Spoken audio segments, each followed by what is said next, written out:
Welcome to New Life Live, the premier place to receive free advice from Christian psychologists and counselors for the mental, emotional, relational, and spiritual challenges you face.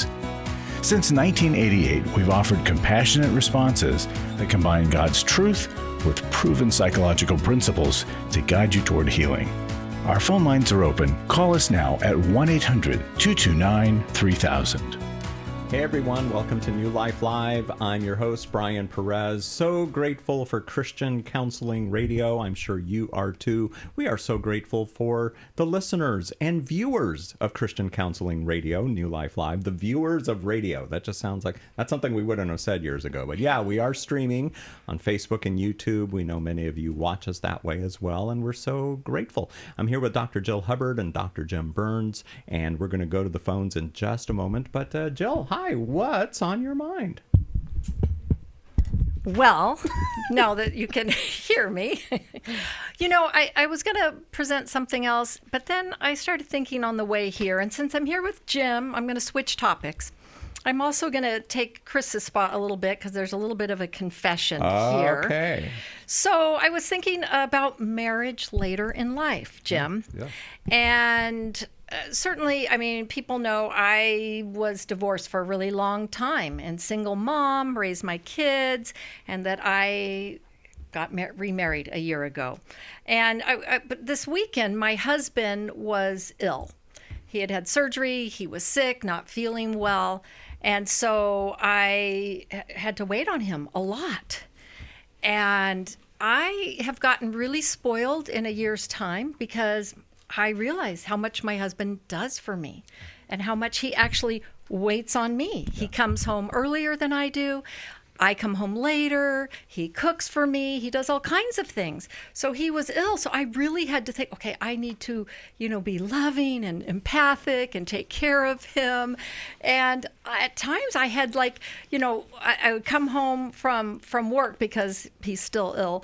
And I'm having to do everything and go get the food right, because I don't cook. And I, oh my gosh, I'm being a little selfish here. And so thinking about just marriage and then marriage later in life, relationships are never perfect. Right. And they do help us see ourselves, and help us to grow, and we never stop growing. But I think about the things that I do now differently than married the first time. And right, when ideally I think people get married, they work out their childhood stuff together, they grow, they mature, they deepen their love. That's ideally. Mm-hmm. A lot of times it doesn't go that way. My husband now, we had to work out our stuff kind of separately and then coming together. And so I really try every morning to have a heart of gratitude for him. Mm-hmm. He's not a perfect guy. Mm-hmm. But I try to think, and then when there are things that just bug me, I'm like, okay, but in the grand scheme, right? The good just so outweighs the bad. And so I feel very fortunate. So even okay, Jill, buck up and take care of this guy. And he's like, you're the best. You've taken care of me better than anyone. I'm like, if you only knew. And so just the idea of, right, our feelings and our actions, our thoughts don't always align, but we make choices to do the right thing. Yeah.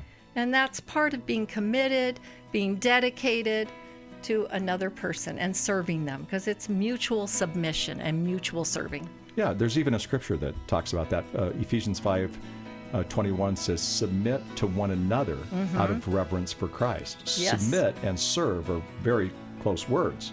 So sometimes we're called to just serve. And the bubble in our head is going to go, this might not be fair today. I don't want to do this, but we do it anyway. And I know there's huge problems in a lot of marriages. Sure. But for some marriages, it's making a choice. Sure it is. Every day. It is. In every incident. Yep. So good. And we're going to talk to you guys on the phone in just a minute about those huge problems that you're going through, whether it's in your marriage or with your kids or at the workplace. We'll be right back here on New Life Live. Here at New Life, we want you to have transformation. And so we have created the New Life courses, and you meet weekly on Zoom with a coach or a counselor. You're going to have teaching as well as that group connection, because we know how powerful that is. We hear that all the time about our intensives, that they love the information, but the group process is so powerful. And many of you have been hesitant to participate because you're not sure, the timing, the price. New Life courses are going to meet you right at that area of need. Every week you're meeting on Zoom with that therapist. You're going over the concepts as well as connecting as a group. It is so powerful, and it's accessible. Wherever you are, you're going to be able to join us. Embark on your journey of personal growth and self-discovery in August with a New Life course. Lose it for life, take your life back, or healing is a choice. Call 1-800-NEW-LIFE. That's 1-800-639-5433 or online at newlife.com.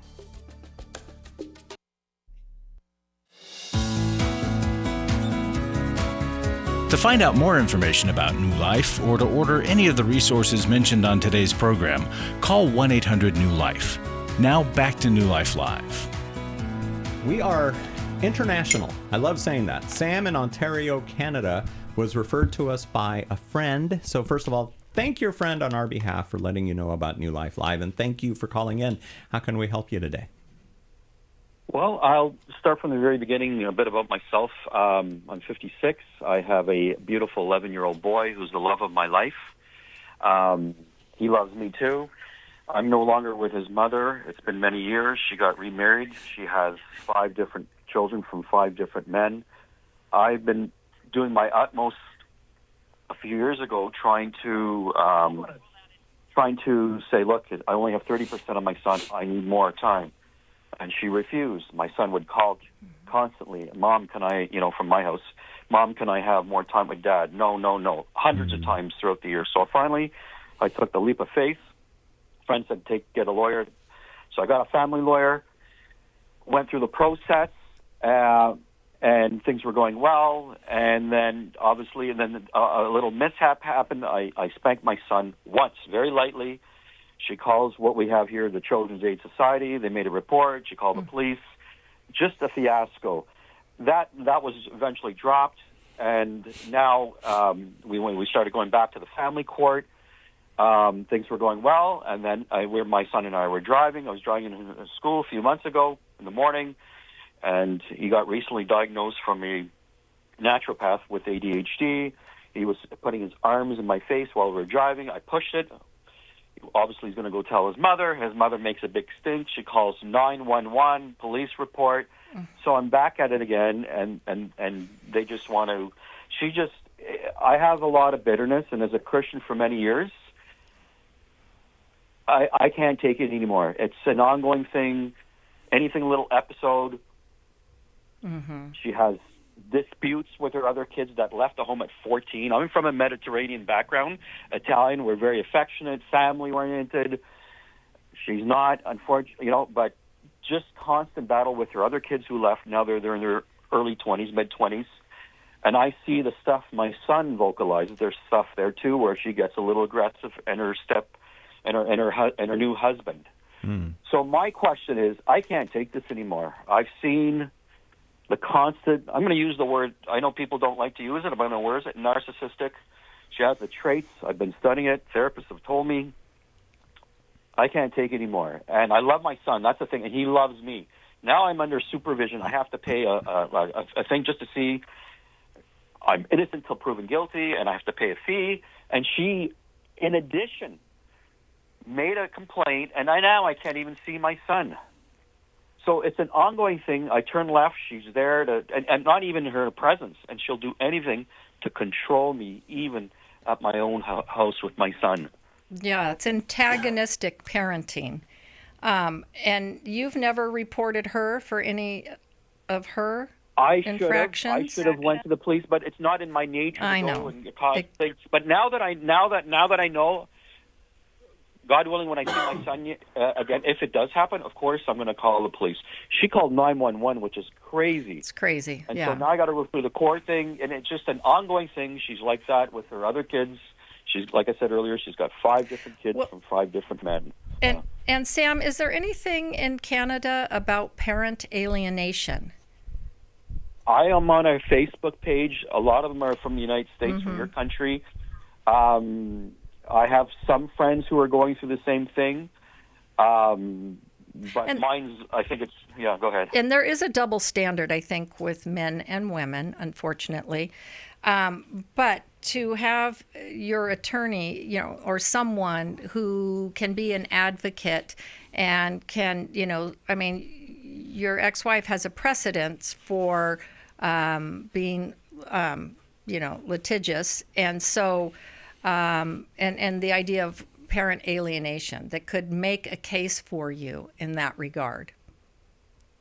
And that you could even share with, she's had all of these, incidences that have happened. You haven't been report happy. Yeah. Well, she has a list. Like it was revealed at the family court about a year ago when things were well, and what she's done with her kids with physically fighting them. So I know my son loves his mother. I know that. I can see that. He vocalizes it. It's not. And you want him to. I heard. Yeah, of course. But my goal was to, she's just argumentative, combative. I'm easygoing, but I got a strong point too. I'm not going to be a doormat for her, right? Because I know that people who are, I'll use that word again, narcissistic. They're gonna control your life, and I stand up. And obviously, she doesn't like that. Anyone who stands in front of someone who's extremely combative and controlling, it obviously doesn't work for her. But they want to annihilate. So it's not enough just to leave you. They do have an unconscious need to destroy. So, but why though? Why? I'm a good guy. I give her. It's not about you. Child support. It's not about you. It's about her, right? So, and the brokenness in her. So here's the thing, though. Of course you're mad, but do not hand anything over to her to use. So as mad as you are, think about the love you have for your son, and whatever restrictions are put on you, still see your son. It's not fair. It's not right. It makes you mad, but follow the rules. And so that you can show a precedence of cooperation and doing what is told, even though you disagree with it. Right? Because you're not going to win the battle by protesting yourself and pushing against the system in that way. You can win the battles by, one, keeping relationship with your son, because he is going to get older every year. And, then having people fight on your behalf. And I know family court is the worst. It's the most unpredictable, but it's what we've got. And so, get someone. I have to use the court, the family court, for leverage, because it didn't work with her and I for many years. So Sure. I have to at least put that in place. It's working.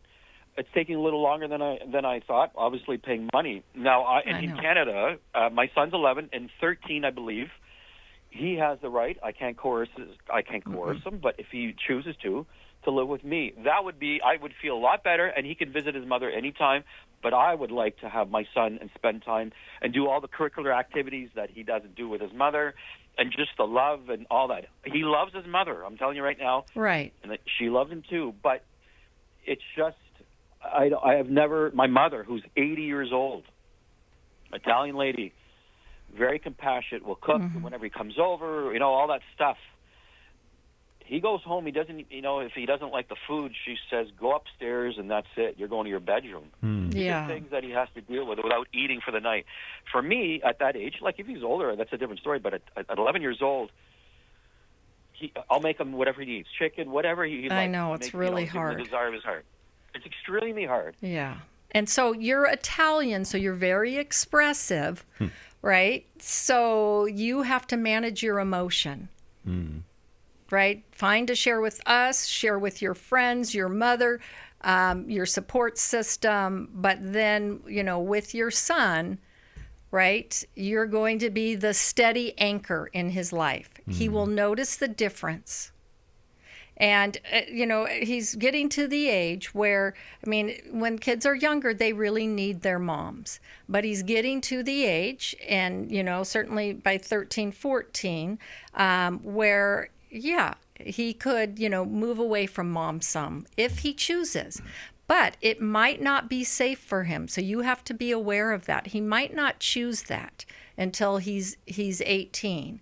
And so, unfortunately, I know, in divorce, this is, divorce is never good. The ripple effects and the fact that the courts kind of own your kids. You don't get 100% say so, and you only get half of the influence. And for you, it's 30%. So, any gains, that you could work on, could you get 40%? Small victories. I would work on, and and get a good team to fight for you. Jim?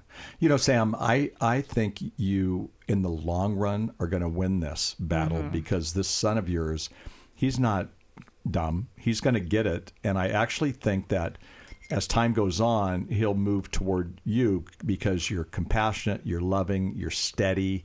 None of the things that he's getting from the other house. And like you say, you don't want to put the other house down. You just simply want to be you.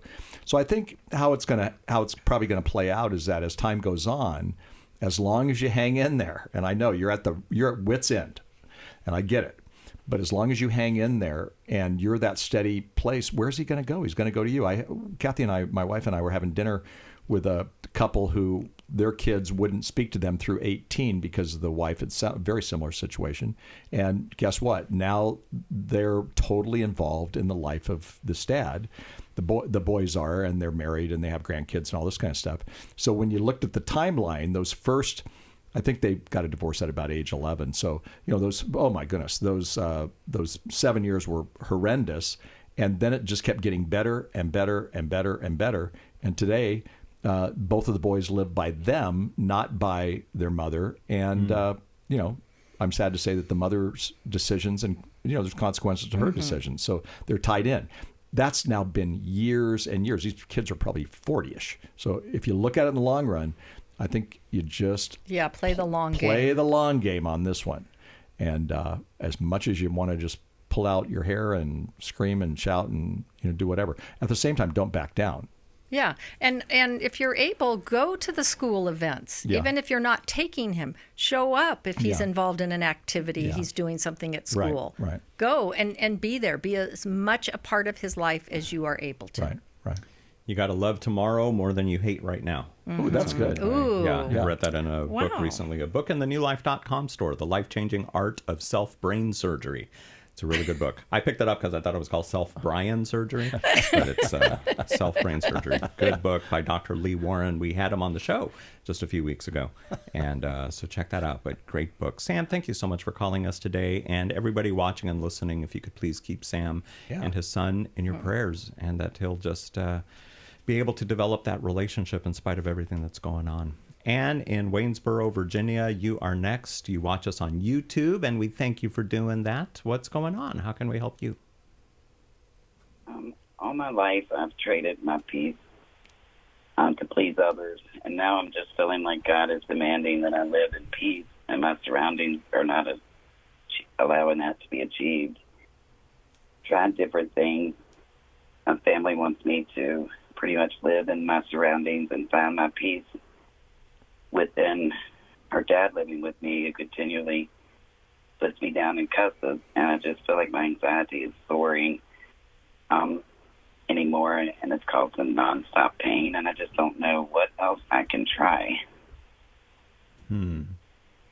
So your family is telling you they want your dad to live with you and you to be the caregiver? Yeah, I have COPD and heart failure, and he has Alzheimer's and a muscular disease. And those are probably the two worst things to correlate.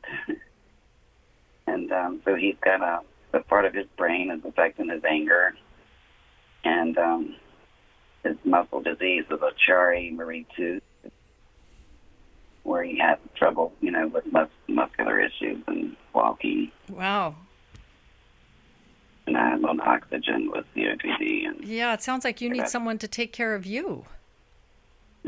And I had fibromyalgia as well, which is the anxiety has just made me unstuck. So, but yeah, I pay people when I can to come over and help me. Mm-hmm. And is your dad in your home now, or they're just proposing this? It's actually my husband. He is with me. Oh, okay. All right, Ann, we've got to go to break. We'll continue our conversation with you when we come back. We also want to talk to Charles and Jenny and anyone else who calls us today here on New Life Live. I'm Brian Perez, here with clinical psychologist Dr. Jill Hubbard and parenting expert Dr. Jim Burns, who's the founder of Homeward and has written several books that are in the newlife.com store. We want to help you with whatever it is you're going through. Find out more about us on our website. Follow us on social media. So many ways to stay in contact with us nowadays. newlife.com. My husband addicted to pornography for the majority of our marriage. I was very isolated and didn't really know which way to turn. If you've been affected by betrayal, an emotional or physical affair, or pornography, the Restore Intensive will equip you with support and tools to help you through. I went to the Restore conference, which seems to be the missing puzzle piece where I was able to find my voice. When two people want to do their part, we can be restored. But if they don't, we are not stuck because someone else made a decision. God lets us weigh in on how we want to walk out our lives. The Restore Intensive is coming to Washington, D.C. November 13th through the 15th. Register online at newlife.com or call 1-800-NEW-LIFE. Enter the code NLL for a discount. I'm navigating my world now. I've had a great experience at Restore. 1-800-NEWLIFE and the discount code NLL.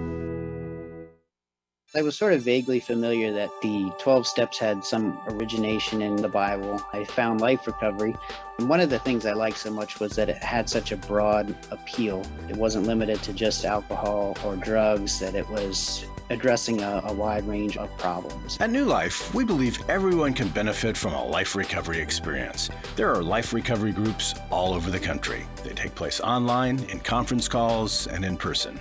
And if there isn't one in your area, we can help you start one. We have startup materials, leaders' guides, CDs, Bibles, and more. All with discounts available for groups. Call us at 1-800-NEW-LIFE and ask for Terry Ward. The 12 Steps have long been a great help to people in recovery because much of the 12 Steps' power comes from the fact that they capture principles clearly revealed in the Bible. The 12 Steps is really a pattern for all of us as Christians. You can also find out more at liferecoverygroups.com.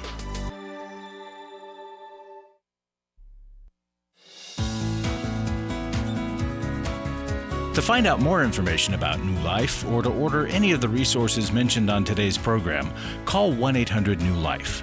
Now back to New Life Live. All right, let's go back to Ann in Waynesboro, Virginia. Thanks so much for holding through the break. So just to clarify, and for anybody who's just tuned in right now and they didn't hear your backstory, you're suffering with anxiety, fibromyalgia, you're in constant pain, nothing seems to work. You're also a people pleaser, and your family is just telling you to live in your misery. They don't want to help, and they also want... Who is it that they want you to take care of on top of having to take care of yourself? It's actually their dad. We divorced a few years back, and they try to help. They've got, my one daughter has twins, and so they try to help when they can, but they're just not available. But he has Alzheimer's, and they feel he needs to be back home, and to a big part I agree, but it's bringing my health down really bad. Yeah.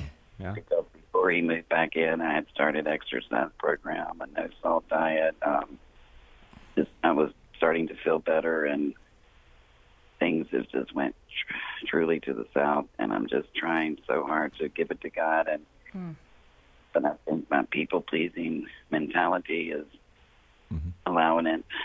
How do I live in peace? And I just feel like I need to, start doing what I want to do and not what other people want me to do. Right. Yes. I don't know. Like our Take Your Life Back class. Yes. Right. Is one that talks about that. So, Anne, this is your ex-husband. You're divorced from this man. Yeah.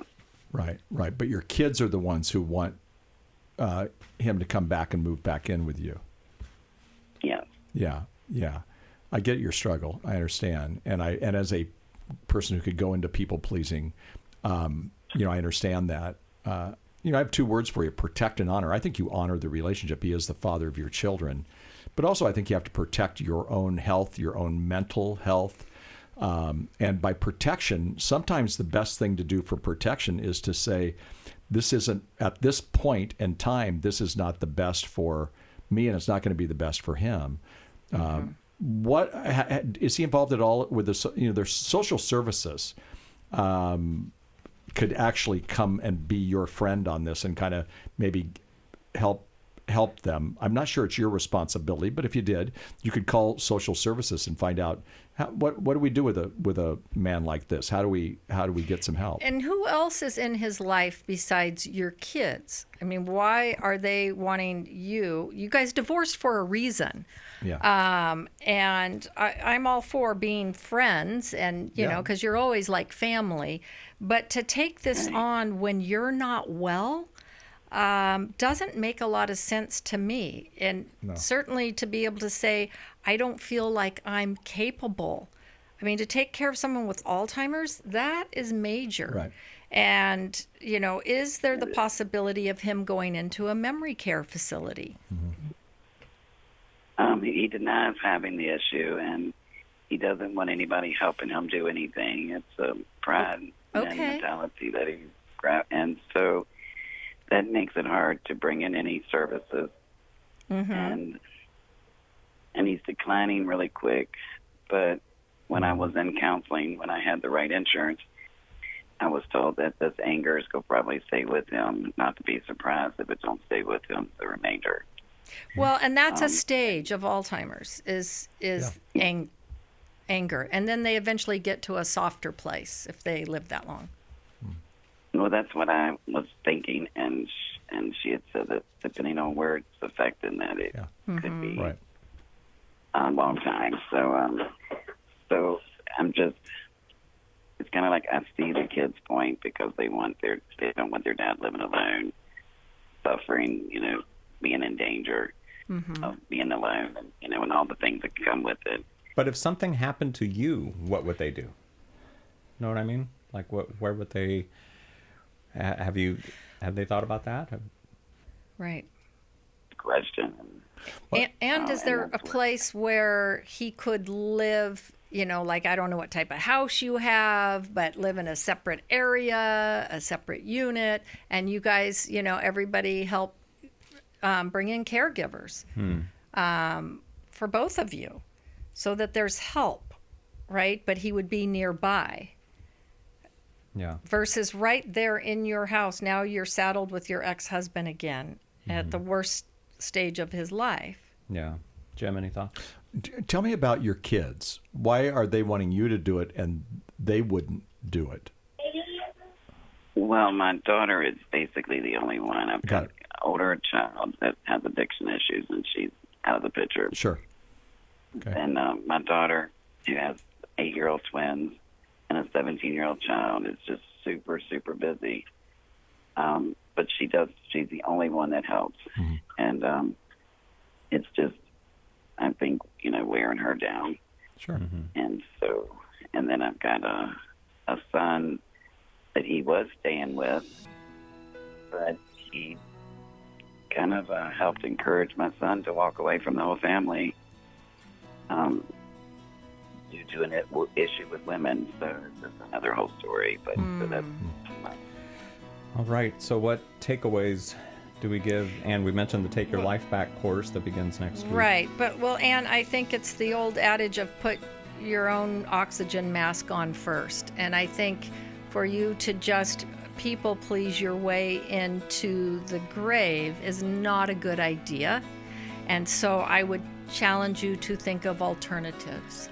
And, I don't know, maybe, you're going to check in on him more often. You're going to help out, but I don't think you taking on that burden sounds like the best idea. Right. Boundaries are so key in this one. Your daughter can say no. Break time, we'll be back. There's a place where real healing begins, where truth meets grace, and where transformation starts. New Life Recovery Groups offers a Christ-centered, supportive community for growth, healing, and restoration. Built on a proven 12-step foundation and grounded in biblical truth, these groups help bring clarity, accountability, and lasting hope for those who are ready for change. And when deeper personal guidance is needed, one-on-one coaching and counseling are available, walking with you every step of the way. Here, lives are renewed, stories are rewritten, and hope is restored. You're not alone. You're not judged. You're welcomed into a community that believes God is still at work in your story. Take the next step toward healing. Join a New Life Recovery Group today, online or in person. Visit newlife.com/groups or call 1-800-NEW-LIFE. Find healing, find community, find new life. Every day, we hear from people all over the world who are looking for hope. They've been lost in a relationship struggle, addiction, anxiety, depression, all kinds of ways. Wouldn't you love to be part of a rescue team? Don't miss your opportunity to be part of something that changes lives every single day, because everyone matters. Your generosity helps find them.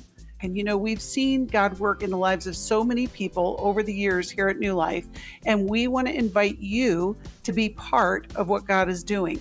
99 for the One is our partner program that you can give to the ministry on a monthly basis to make sure that we continue to reach out to the lost. Call 1-800-NEW-LIFE, 1-800-639-5433, or newlife.com/9941. Join the mission, rescue the one, and restore the many.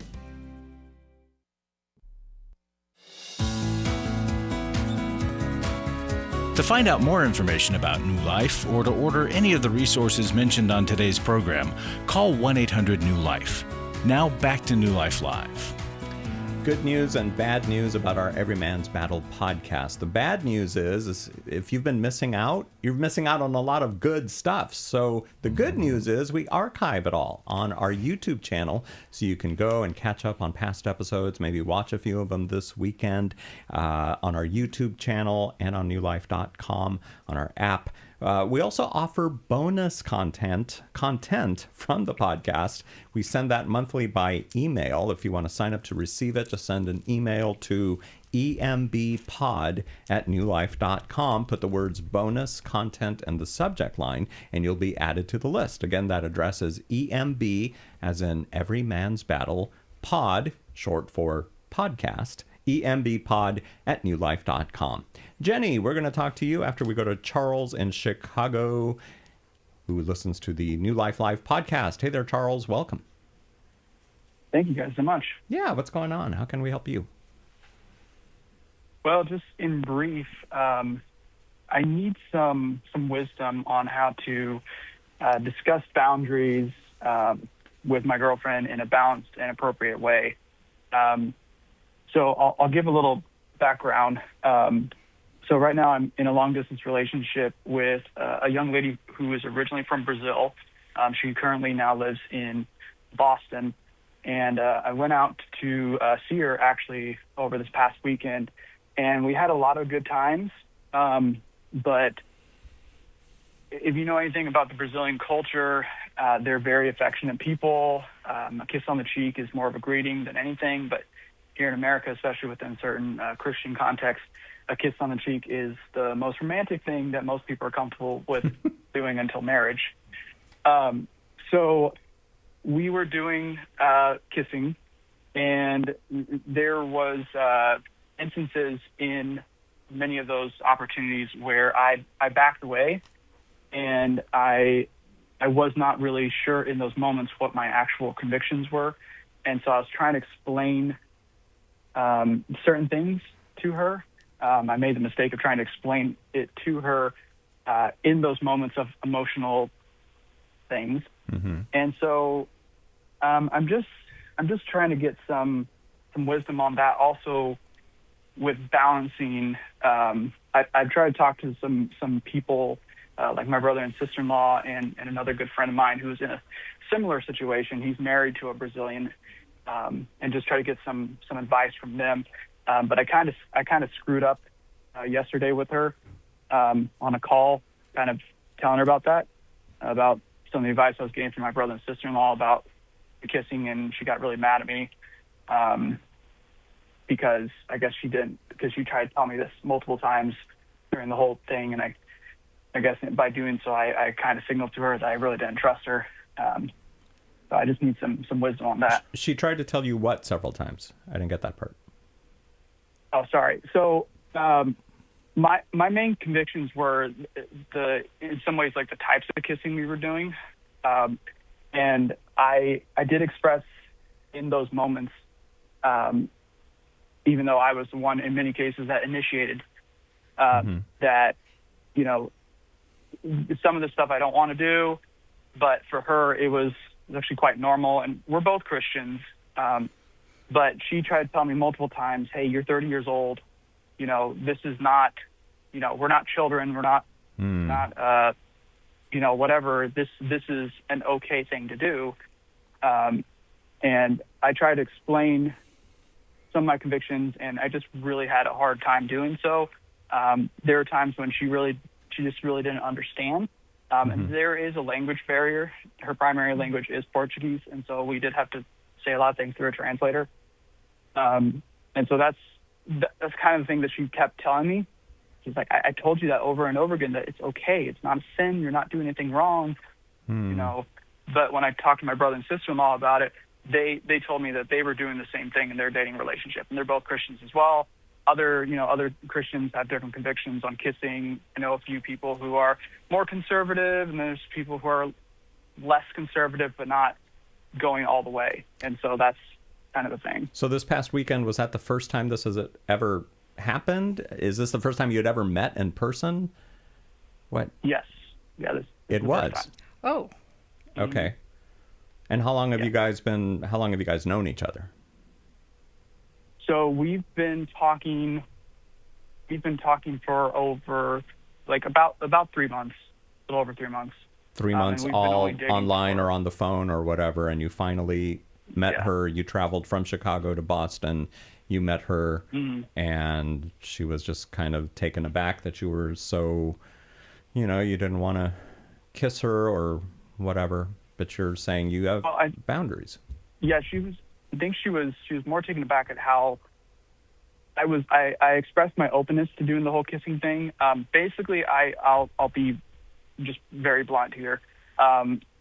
She's completely open to French kissing, and that was something that I was not expecting. And that kind of, I won't go any further into that, but yeah, that's something that I struggled with, and I tried to explain that to her.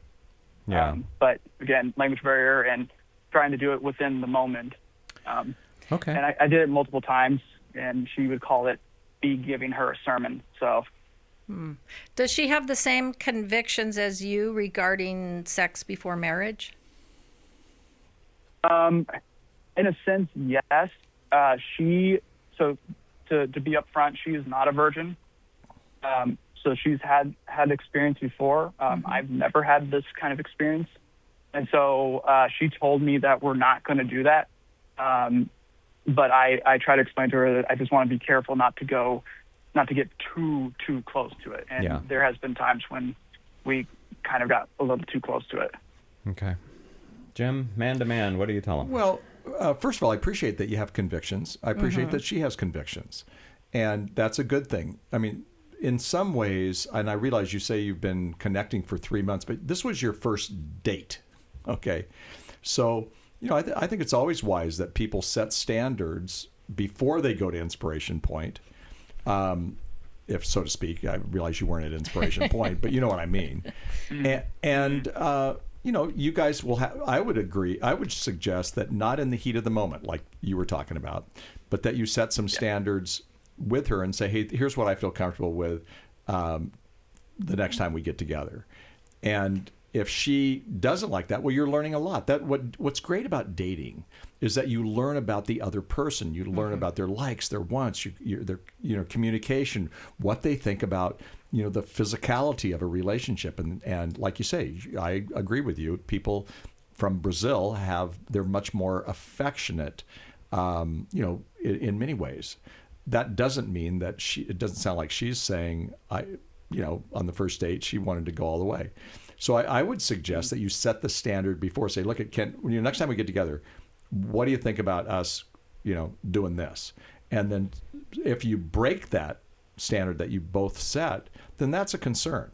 If you didn't, then you went, hey, great, we got farther along in their dating relationship. But, for one date, now, again, I realize you've been talking for three months, and that is and dating is relating to somebody. It's creating a relationship. You're doing all of that.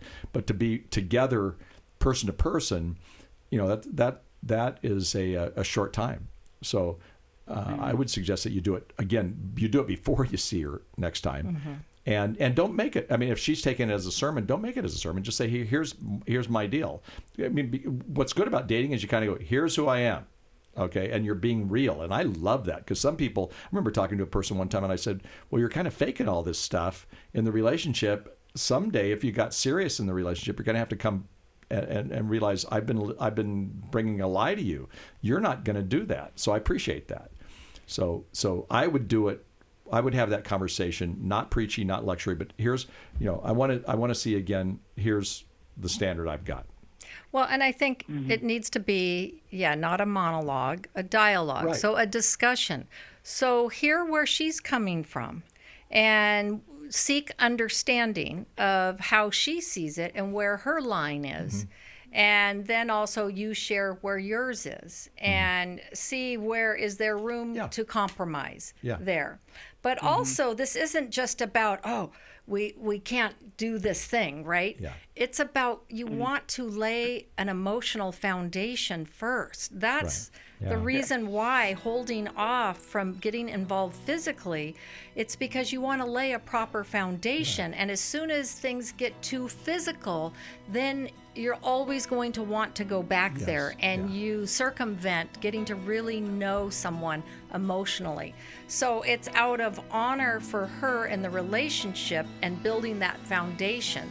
So you want to add in the positive reasons, super well not said. Just, I can't do this because it's wrong. Emotional intimacy precedes physical intimacy. And that's super well said. Say what Jill said to her. Yeah, just find the podcast. I have a friend named Jill. That's what she said. Yes. Just hold the phone up and say, here's what she said. But Charles, man, stay with it. Don't give up.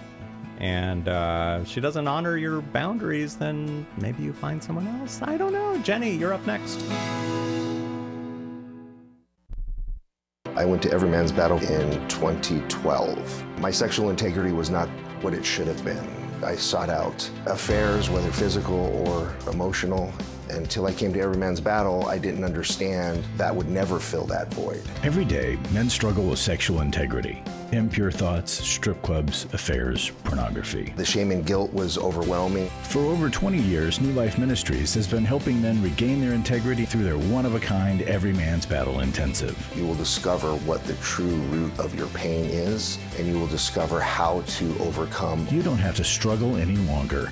Get help in Orange County, California, September 11th through the 13th. Call 1-800-NEW-LIFE to register or to find out more. 1-800-639-5433 or online at newlife.com. Use the discount code NLL to save $50. Every Man's Battle saved my life. 1-800-NEW-LIFE and the discount code NLL. For over 35 years, New Life has been the most trusted name in Christian counseling. Your ministry has saved my life. If you struggle with emotional hurt, family or marriage problems, the pit of depression, or the pain of addiction, we can help. I'm down 100 pounds now from what I was. I found a counselor through New Life Ministries, and it's just been outstanding. Our treatment programs provide clinically appropriate solutions from licensed professionals, all in a biblical framework. I have had problems with alcohol. I think God has ordained this place to be His is. You don't have to be a prisoner of your pain. Help is available at 1-800-NEW-LIFE. She tells me that I'm a new man, and I feel like a new man. It worked for me, and it can work for them too. This time it is different. If you're ready to take the first steps toward genuine spiritual and emotional healing, call us today at 1-800-NEW-LIFE. God can open the door for a better tomorrow. To get someone that's competent, that's good at what they do, it's been like day and night compared to what I've had before. Call 1-800-639-5433.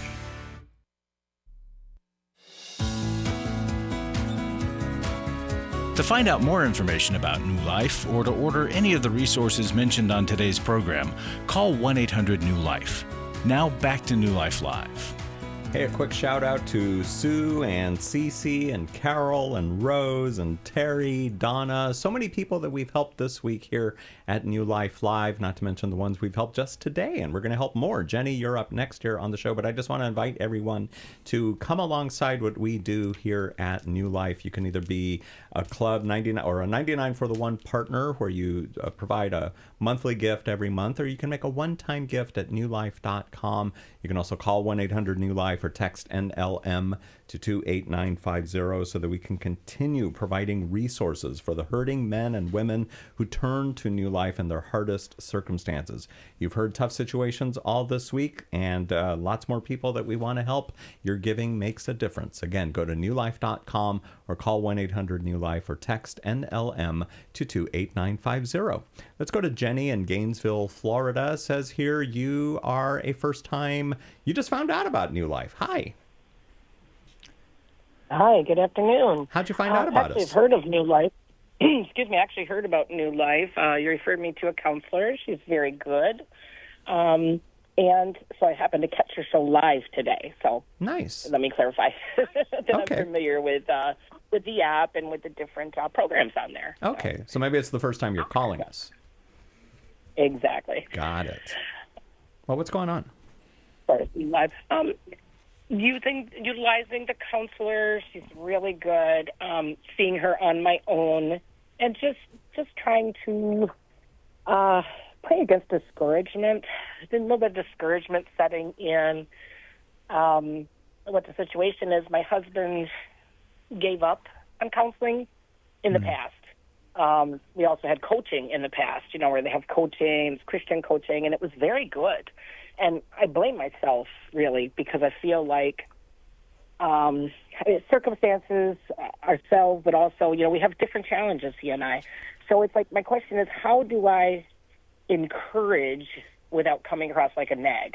Because I have been accused of being a nag in the past, and, of course I said, no, not me.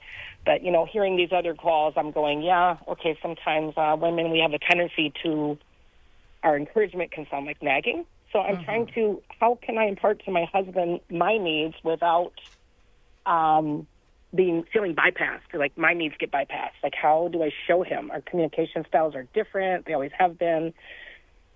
Jill's over here nodding her head. If you're watching on YouTube, she gets it.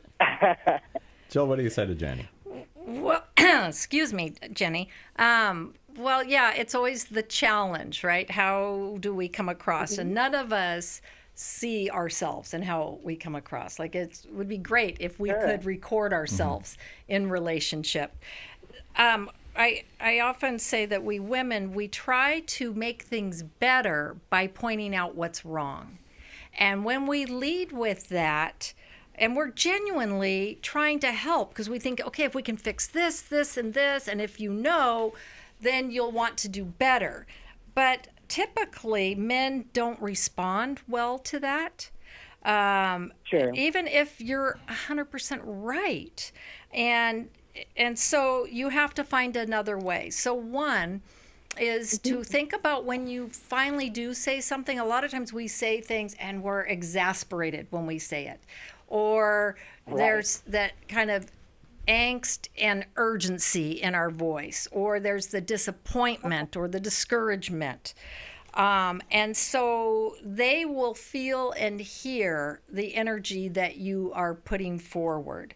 And so we have to think about, like, and this is with kids too, how do we take the emotion out? And this isn't I'm right, you're wrong, and frame it in a way that they can receive. So think about who your husband is and use your knowledge of him to work for you.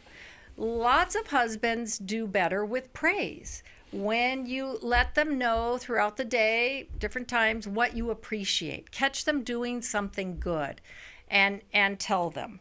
And be interested in some of what they're interested in, even if you're not. Mm-hmm. And then frame it like, have you ever thought of, or I'm wondering if you would be willing to consider doing this for me. Mm-hmm. I know you've got your own things, but I could really use your help, and you're really good at this.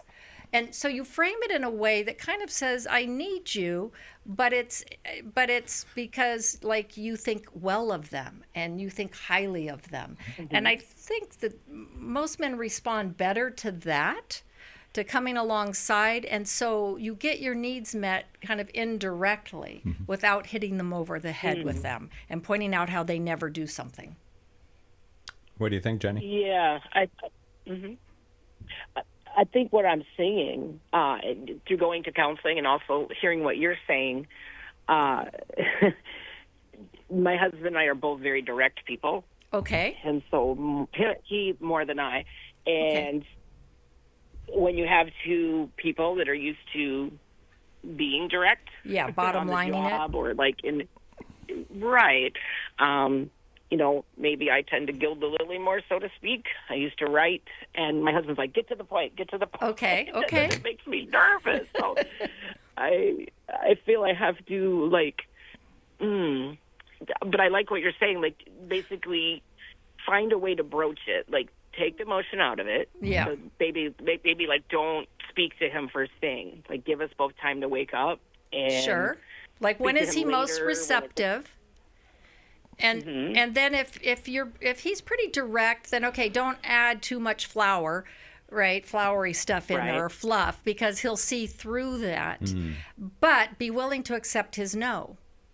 So say something nice to him, but also say, hey, would you be willing to do this to help me out? And he may say, no, I really can't do that. Okay, I'll figure it out. Yeah. Right? And your accepting no from him may make it easier for him to say yes to you at times. I'm seeing a pattern that perhaps a lot of times he would say yes and then do it, and then begrudgingly. And I didn't know that because he didn't show the emotion on his face. And I didn't hear about it till later that, like, I didn't want to do those things, and now I'm resentful. Okay, well. So, whereas I maybe would read emotion, and he doesn't read the same way on his face that others maybe do. Yeah. Or maybe, too, it's, would you be willing to do this when you have time? Or versus, I need this right now. Or, right, like, think about him. And you're asking. It's just like, how would you ask a friend to do something for you? You wouldn't demand it. You wouldn't point out all the ways they haven't helped you, right? No, I tend to be pretty self-sufficient, and I think that's part of the issue. Is both of us were pretty self-sufficient people, and then various circumstances happened to make us more reliant, which I believe the Lord allowed that to show us our need of Him, and I'm trying to lean into that. And I think that's a new feeling, maybe not a new feeling for him, but we're having to learn.